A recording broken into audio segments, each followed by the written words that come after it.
Good morning. Karon on the way ta sa flower shop kay surprise na to si wife sa yang favorite nga bouquet, Stargazer.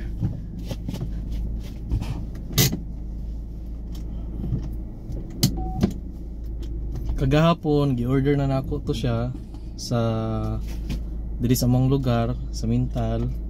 Tapos siyempre siya kabalo kay surprise man. And then kaganihang buntag na nga tumig bangkiruhan, sige siya padungog-dungog. Nindot talaga yung Stargazer, asa daw ko nagtanaw, nganong walay stock ana. So mao to kaganihang buntag. Nananghid ko siya nga mag CR ko kay kalibangon kay ko ba. Nya siya gibili na ko dito sa palengke. So nangita og fruits o vegetables. Unya moto ni dalikit din ko dito sa flower shop. Palit ko isa ka stem nga Stargazer. Abi niya nga mao na to ang ihang surprise. Dili pa di ay kay giandam na nako gahapon pa lang nya karon pick up na nato sa Telmas Flower Shop sa Kalinan. On the way na ko dito ron para i-pick up niya. Ang yang nibalaan mupalit lang ko og maruya. Pahit lang kog merinda.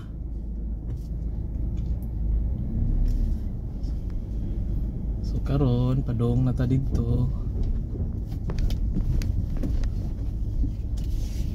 Her without knowing palito na din nato ang pick up po na din nato iyang surprise.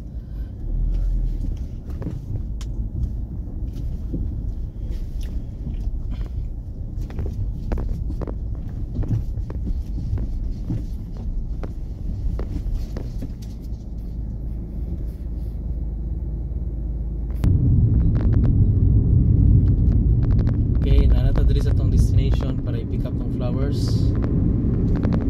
Lastar sa nato to, lastar sa tag-parking.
So nakuha na nato ang flowers na natong gipahimo dara.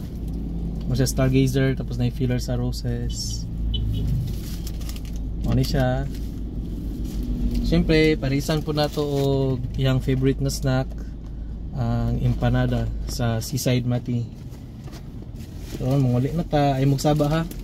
Kay mabuking atong surprise. Kaning gina-celebrate na mo karon nga anniversary, mao ni siya ang among ika-9th anniversary as mag-uyab or in a relationship.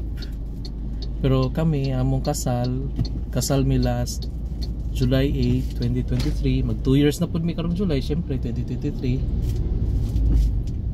So imagine naantos nako siya, ay dili.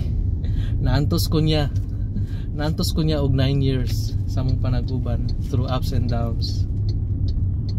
Naantos na mong duha. Na-survive na mo ang 9 years sa mong relationship before me nagkasal. So ito siya. Favorite gid niya ning empanada nga snacks diri sa Seaside Mati. So parisa na lang po na to. Karon on our way home, pauling na ta.